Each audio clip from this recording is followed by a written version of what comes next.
EGM Network.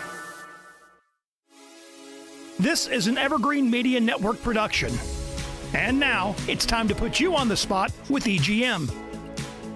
Hello and welcome to On the Spot with EGM. I'm Jesse Krisky, and I'm joined today by two lovely ladies from the cast of A Gentleman's Guide to Love and Murder. Woohoo. Please welcome, to the show, Tregoney Shepherd. Hi, Tregoney. How are you? Hi, I'm great. How are you? Great. It's good to have you here. And also joining us, Lauren Maria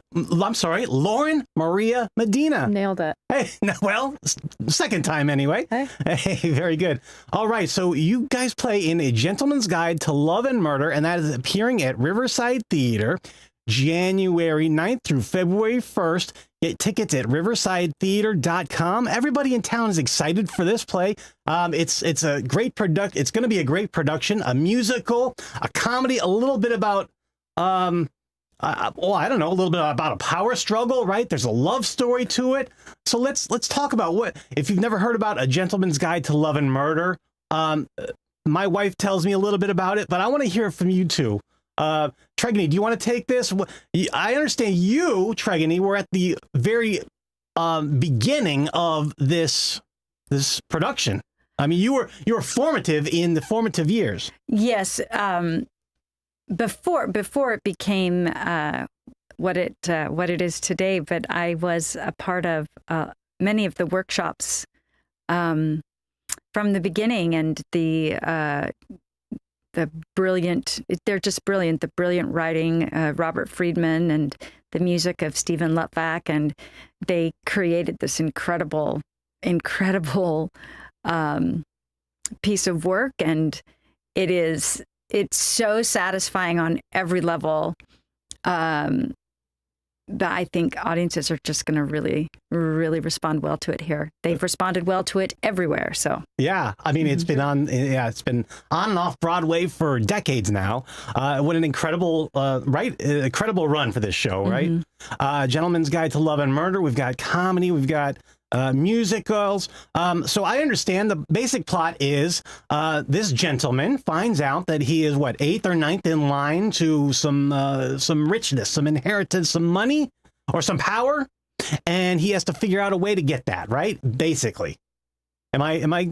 Yes. Basically, he's in line to be the Earl. Okay, and he finds a way to achieve his goal of becoming the Earl. All right, and there's also a little murder too, so a tense dynamic for you there too. Now, Tregoney, you play Miss Shingle. Yes. All right, and tell me about Miss Shingle's character.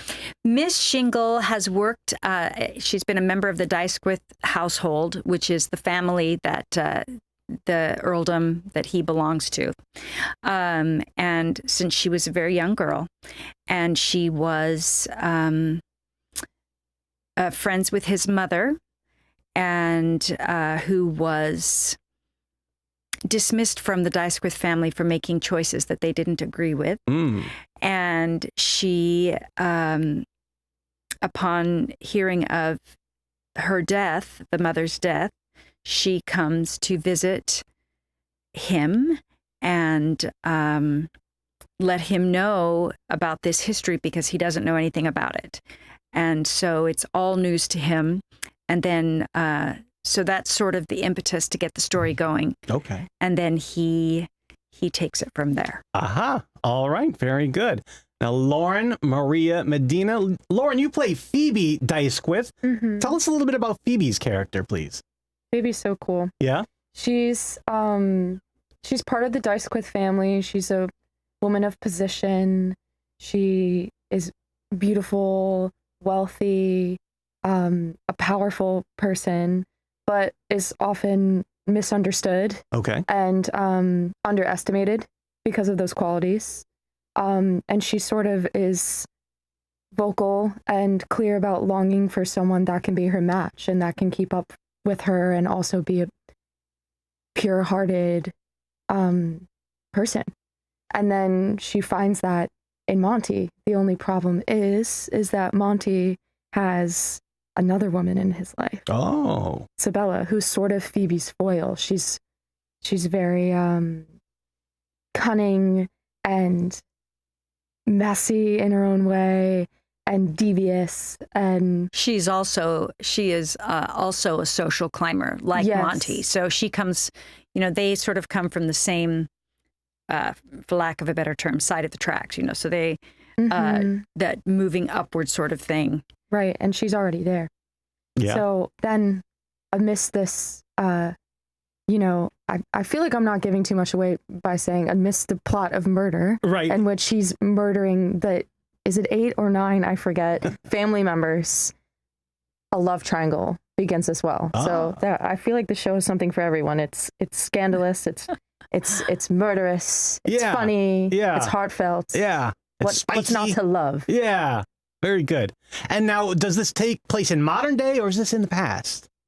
It is a period piece. A period piece? Yeah. Okay, very good. Yeah, it is. It takes place in England in the 1800s. That's something I should know, but we're still in our first week of rehearsals. But it's a period piece for sure, which also means that we're wearing the most beautiful costumes. I don't know if you had your fitting yet. I had my fitting, which is where I get to try on all the costume pieces and they get fitted to me. And we're wearing the original Broadway costumes, which are like incredibly well tailored and luxurious. And these are my favorite costumes I've ever worn in a show. So it's like a feast for the eyes. That's awesome. They're That's great. Absolutely gorgeous. Yeah. Oh, that's great. The costumes are going to be great. I know the production value at Riverside Theatre is always amazing. Yes. This is the professional theater of the Treasure Coast, and you two are professionals. And I can't stress that enough. I mean, these are professional actors here coming to Riverside Theatre here in Little Vero Beach, but we have such an amazing theater scene here in Vero Beach. So we're happy to have you here. Tregoney, how did you get into acting, and how did you get in on the stage and interested? I have never wanted to do anything else. Both of my parents were amateur community thespians, and worked at the 1812 Theatre in Australia, where I grew up in Australia. Oh wow! A little, and my very first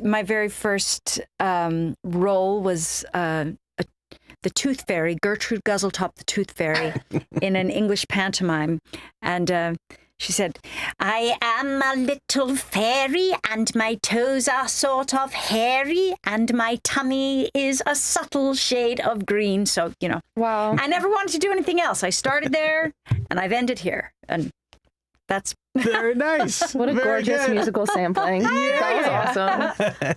You never forget your first time on the stage, right? No, never. My mother actually wrote that pantomime. She was an author, and so yeah, it was fun. Very cool. Very fun. Very good. So cool. Lauren, how did you get involved in acting and on the stage?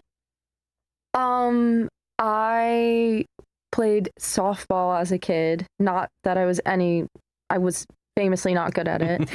And like my parents were like, "Do you want to do another year of softball?" And I was like, "I don't know, but I love singing the cheers. Like, I just want to keep doing the cheers." Yeah. Still, it didn't add up for my parents that like maybe I should be singing and acting. And then I auditioned for this